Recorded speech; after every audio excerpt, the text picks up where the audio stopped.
మీ business ని develop చేసుకోవాలని అనుకుంటున్నారా? అయితే వెంటనే సంప్రదించవలసిన ఫోన్ నంబర్ 7729969299. చెప్పండి, బంగ్లాదేశ్ లో హిందువుల మీద జరుగుతున్నటువంటి దాడి మరి ఘోరమైంది. సో దీన్ని మీరు ఏ విధంగా చూస్తున్నారు? ఏ విధంగా ఆపాలనుకుంటున్నారు? ఏ విధంగా ఆపితే బాగుంటుంది అనుకుంటున్నారు? మేడం, ఇప్పుడు ఈ ప్రపంచానికి మన హిందూ ధర్మం ఏదైతే సనాతన ధర్మం ఉందో అదే ఈ నాగరికతని గాని ధర్మాన్ని గాని చూపెట్టింది. మనం ఎన్నో రోజుల నుంచి ఈ ధర్మంలోనే బతుకుతున్నాం, ఈ జీవితాన్ని గడుపుతున్నాం. కానీ ఇప్పుడు కొన్ని ఎక్కడైతే ఈ ముష్కరులు ఉన్నారో కొంతమంది అల్పసంఖ్యాకులు అక్కడ మయన్మార్ నుంచి కానీ ఇటు బంగ్లాదేశ్ నుంచి కానీ వచ్చి మన అస్సాంలో ఎలా చేస్తున్నారో అట్లానే బంగ్లాదేశ్ లో ఉన్నటువంటి ఈ బంగ్లాదేశ్ ని తయారు చేసింది భారతదేశం. అక్కడ హిందువులని మన ఇస్కాన్ జరుగుతున్న వాళ్ళు అక్కడ ఉన్న వాళ్ళని ఏవైతే మైనార్టీలు ఉన్నారో వాళ్ళకి అందరికి అన్ని విధాలుగా ఆదుకున్నటువంటి ఎవరైనా ఉన్నారు అంటే అది హిందూ ధర్మం, మన ఇస్కాన్ ధర్మం. కానీ ఈ రోజు వాళ్ళు అల్పసంఖ్యాకులుగా ఉండి అధిక సంఖ్యాకులు అయిన తర్వాత వాళ్ళు మన ధర్మం మీద ఏదైనా దాడులు చేస్తున్నారు, మన గుళ్ళ మీద ఎటువంటి అకృత్యాలు చేస్తున్నారు, మన మహిళల మీద అత్యాచారాలు చేస్తున్నారు. వాటిని ఈ ప్రపంచం మొత్తం కూడా ఖండించాల్సిన అవసరం ఉంది. దానికోసమే ఈ రోజు ఇలాంటి నిరసన దీక్షలు తెలిసి ఈ భారత ప్రభుత్వాన్ని కూడా నరేంద్ర మోడీ గారు ఉన్న నాయకత్వంలో ఉన్నటువంటి భారత ప్రధాని గాని ఈ ప్రపంచ దేశాలని కూడా ఒక చైతన్యం చేస్తున్నాం. మీరు ఈ బంగ్లాదేశ్ లో జరుగుతున్నటువంటి అకృత్యాలు కనుక ఆపకపోతే తీవ్రమైన చర్యలను భారతదేశం తీసుకోవాల్సిందిగా మేము భారతదేశ ప్రభుత్వాన్ని కూడా కోరుతున్నామని తెలియజేస్తున్నాం. దయచేసి హిందువులారా మేల్కోండి. ఎక్కడైతే సనాతన ధర్మం లాగా మనం గంగా జముని అనేది హిందూ ముస్లిం బాయ్ అని కాకుండా హిందువులందరం కూడా సంఘటితం కావాలా.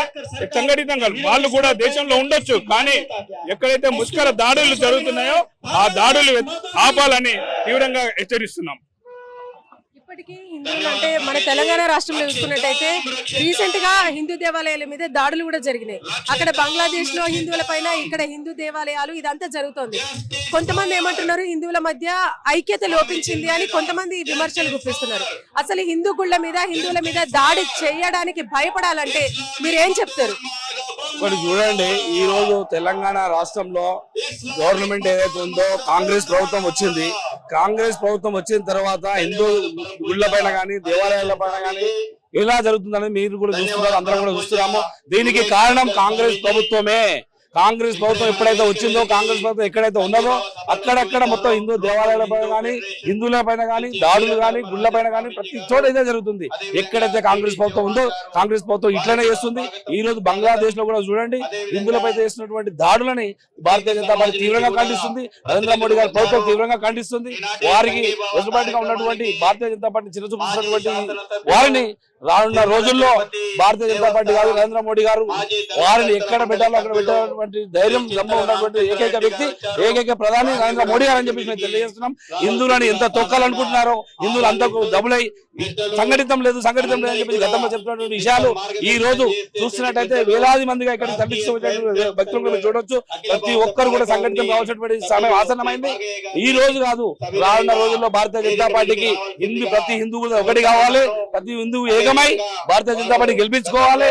ప్రతి ఒక్కరు RSS ని గౌరవించాలి, ABPని గౌరవించాలి. హిందూ సనాతన ధర్మాన్ని కాపాడుకోవాల్సినటువంటి అవసరం ఎంతైనా లేదైనట్టయితే భారతదేశంలో హిందువులు కాకుండా లేనట్టయితే చాలా ఇబ్బందులు పడే అవకాశాలు ఉన్నాయి. కనుక రేపు హిందువులు అందరం కూడా ఏకమై మేమందరం నిరంజనంగా నిలబడినటువంటి సమయం ఆసన్నమని చెప్పి నేను తెలియజేస్తున్నాను. భారత్ మాతాకి జై. నరేంద్ర మోడీ గారు లేకపోతే భారతదేశానికి చాలా ముప్పు ఉంది. ప్రతి హిందువు తెలుసుకోవాల్సినటువంటి ఆసన్న మనమైంది. మనం కనుక బయటికి వెళ్ళినట్లయితే రేపొద్దున మరో బంగ్లాదేశ్ మన తెలంగాణ కూడా తయారవుతుందని చెప్పేసి నేను తెలియజేస్తున్నాను. ప్రతి హిందువు బయటికి రావాలి, ప్రతి హిందువు సంఘటితం కావాల్సినటువంటి సమయం ఆసన్నమైందని నేను తెలియజేస్తున్నాను.